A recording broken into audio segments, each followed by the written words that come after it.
Hello बच्चों, आज हम पढ़ेंगे lesson number 5 states of matter. In this unit we will learn about 3 physical state of matter, particularly liquid and gaseous state. But it is necessary to understand the nature of intermolecular forces, intermolecular interaction and effect of thermal energy on the motion of particle, because a balance between these determine the state of substance. सबसे पहले हम इसमें पढ़ेंगे intermolecular forces. इसमें सबसे पहली force है आपकी डिस्पर्जन फोर्स और London force. The interaction which is present between two non polar molecule, that is between induced dipole and induced dipole is called dispersion forces. आपने पोलर और नॉन पोलर मॉलिक्यूल पहले पढ़े हुए हैं, तो इसमें इंटरेक्शन किस किस के बीच में होगा? टू नॉन पोलर मॉलिक्यूल्स के बीच में इंटरेक्शन होगा। अब इसमें देखिए कि electron of A non polar molecule keep on oscillating with respect of the nuclei of the atom.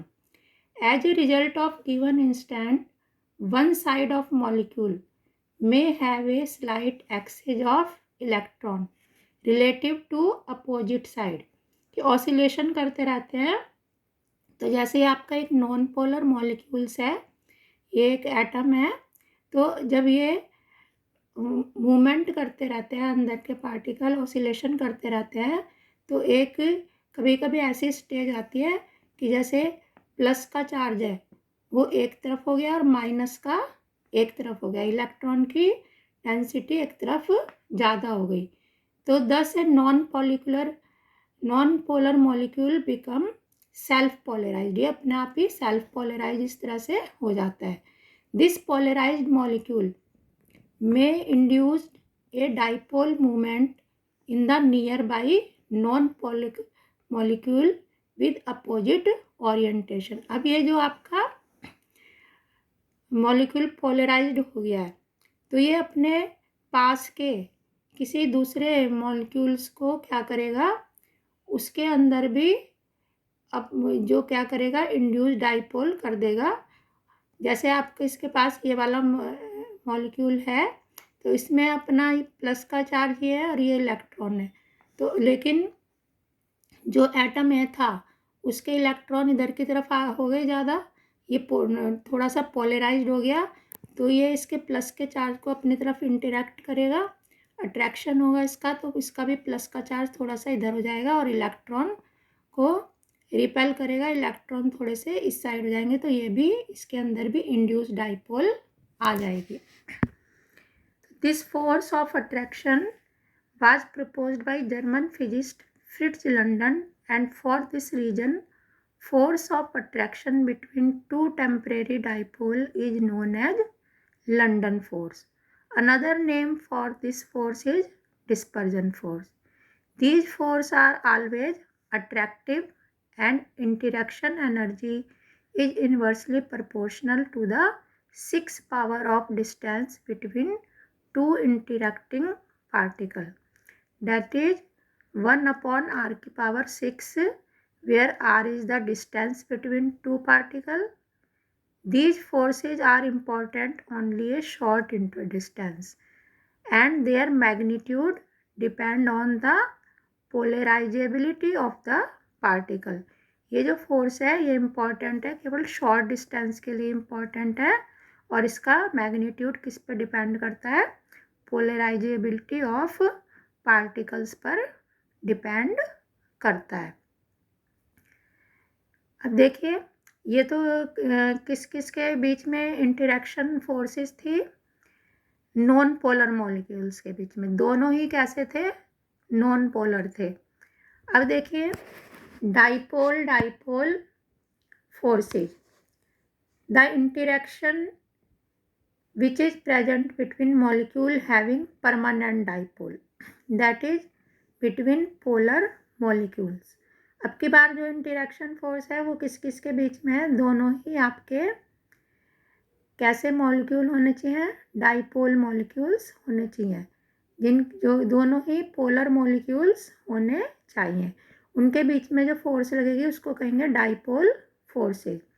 For example gases such as ammonia, sulphur dioxide, hydrogen chloride, hydrogen fluoride etc. have permanent dipole, as a result of which there is appreciable dipole-dipole interaction between molecule of these gases. ये हमने एक example ले लिया hydrogen chloride का।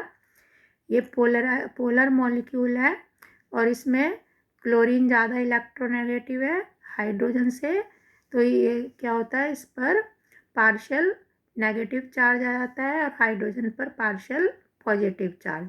अब देखिए, the interaction is stronger than London force. जो London force थी आपकी, इससे पहले वाली फोर्स थी, इसके कंपैरिजन में इसका इंटरेक्शन क्या होता है, स्ट्रॉन्गर होता है।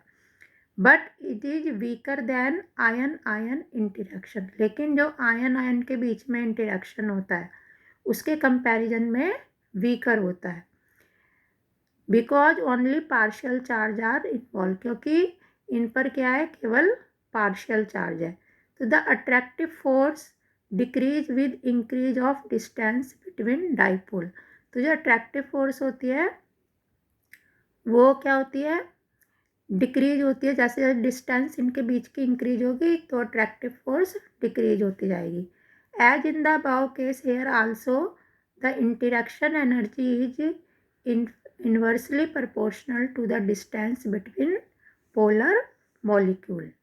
Dipole-dipole interaction energy between stationary polar molecule is proportional to, stationary मतलब solid, is proportional to 1 upon r की power cube, and that between rotating polar molecule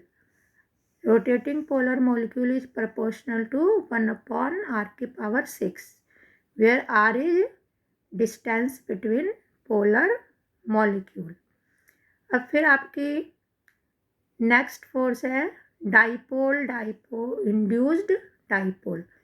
तो the interaction which is present between A polar and A non polar molecule. देखिए, सबसे पहले आपकी force थी London force, वो किस किस के बीच में थी, नॉन पोलर मॉलिक्यूल्स के बीच में। फिर आपकी फोर्स आई है फिर डाइपोल फोर्स, ये आपकी फोर्स थी पोलर मॉलिक्यूल्स के बीच में। अब है डाइपोल इंड्यूस्ड डाइपोल, जिसमें एक पोलर मॉलिक्यूल है और एक क्या है, नॉन।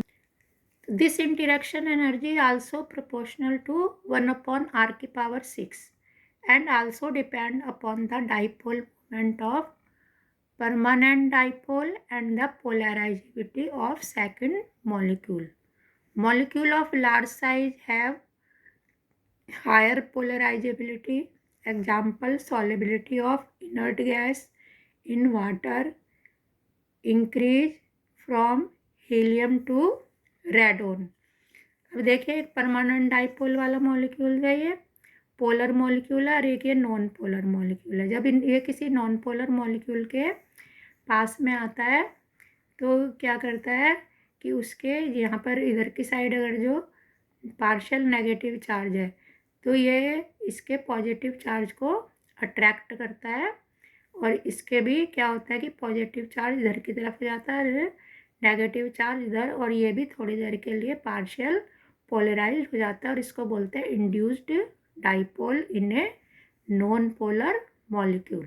और जो इनके बीच में इंटरेक्शन होगा वो भी आपको बताया था, वो क्या, उसका नाम क्या हो जाएगा, डाइपोल इंड्यूस्ड डाइपोल फोर्सेज। अब देखिए नेक्स्ट है आपका इसमें थर्मल एनर्जी। थर्मल एनर्जी में देखिए, thermal energy which is also called heat energy, उसके थर्मल के नेम से पता चल रहा है heat, and it is largely responsible for movement of particle in matter. It is directly proportional to the temperature of the substance. It is measure of average kinetic energy of the particle of the matter and is thus responsible for movement of particle. This movement of particle is called thermal motion. देखिए thermal energy अगर जो किसके लिए, ये तो अगर हम heat करते हैं किसी चीज़ को तो उसमें क्या होता है, पार्टिकल जो होते हैं मैटर के उसमें मूवमेंट होने लगती है एंड इट इज डायरेक्टली, पर जैसे जैसे टेम्परेचर इंक्रीज करेंगे तो मूवमेंट इंक्रीज होने लगेगी, तो उसकी काइनेटिक एनर्जी भी इंक्रीज हो जाएगी। तो movement of particle is called thermal motion भी इसको बोलते हैं। और higher the temperature of the substance and higher will be the thermal energy of the molecule. अगर हायर टेम्परेचर होगा सब्सटेंस का, हायर थर्मल एनर्जी हो जाएगी मॉलिक्यूल्स की, मूवमेंट ज़्यादा होगी, काइनेटिक एनर्जी ज़्यादा होगी। ठीक है, अब intermolecular forces versus thermal energy.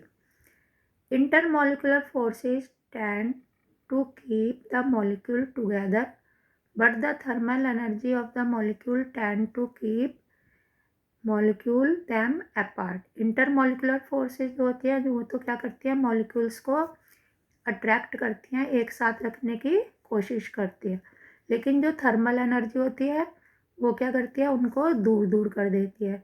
3 states of matter are the result of balance between intermolecular force and thermal energy of the molecules. अब एग्जाम्पल के लिए देखिए, in gaseous state of matter intermolecular space are the maximum. जो gaseous state होती है उसमें molecules के बीच में स्पेस सबसे ज़्यादा होता है एंड इंटरमॉलिक्यूलर इंटरेक्शन और वीक, और जो इंटरमॉलिक्यूलर इंटरेक्शन होता है वो वीक होता है सबसे। In order to convert a gas into liquid और solid, the intermolecular space are to be reduced or the molecule have to be brought closer। और अगर जो हमें किसी गैस को लिक्विड हो या सॉलिड में कन्वर्ट करना है तो जो इंटरमॉलिक्यूलर स्पेसेज है उसको क्या कर देते हैं, रिड्यूस्ड कर देते हैं और मॉलिक्यूल्स पास पास आ जाते हैं। This can be achieved by lowering the temperature. और हम इसको कैसे अचीव कर सकते हैं, टेम्परेचर को कम करके, जिससे उसकी क्या होगी, थर्मल मोशन कम हो जाएगी, थर्मल एनर्जी कम हो जाएगी। No doubt the increase in pressure can also bring the molecule closer, but compression alone will not liquefy a gas. इसमें भी कोई डाउट नहीं है, अगर हम प्रेशर को इंक्रीज करेंगे तो भी मॉलिक्यूल पास पास आ जाएंगे, लेकिन केवल कंप्रेशन से ही गैसेज लिक्विफाई नहीं हो सकती। The effect of temperature is more important. Temperature का इफेक्ट सबसे ज़्यादा इम्पॉर्टेंट है। For every gas there is a certain temperature above which it cannot be liquefied, however large its pressure may be. This temperature is known critical temperature। कि every gas there is a certain temperature, every gas का एक certain temperature है, above which उसके ऊपर it can not be liquefied, वो क्या कर दे, उससे लिक्विफाइड नहीं हो सकती चाहे उस पर कितना भी प्रेशर लगा दें। और इस टेम्परेचर को क्या बोलते हैं, critical temperature. From the above discussion we conclude that intermolecular attraction and thermal energy have opposite effect. इस सारे डिस्कशन से हमने क्या कंक्लूजन निकाला कि इंटरमॉलिक्यूलर अट्रैक्शन और थर्मल एनर्जी दोनों का अपोजिट इफेक्ट है। कि अगर थर्मल एनर्जी बढ़ा देंगे तो इंटरमॉलिक्यूलर अट्रैक्शन कम हो जाएगा, अगर इंटरमॉलिक्यूलर अट्रैक्शन ज़्यादा होगा, थर्मल एनर्जी कम होगी तो इंटरमॉलिक्यूलर अट्रैक्शन ज़्यादा होगा। तो इंटरमॉलिक्यूलर अट्रैक्शन इंक्रीज होता है फ्रॉम गैस टू सॉलिड, कि गैस में सबसे कम, लिक्विड में उससे ज़्यादा और सॉलिड में सबसे ज़्यादा। थर्मल एनर्जी और अट्रैक्शन इंक्रीज, जो थर्मल एनर्जी और attraction increase from solid to gas. ठीक है, अब देखिए, out of 3 gaseous state, out of 3 state of matter we read first gaseous state. In 3 state of matter the most simplest one is gaseous state।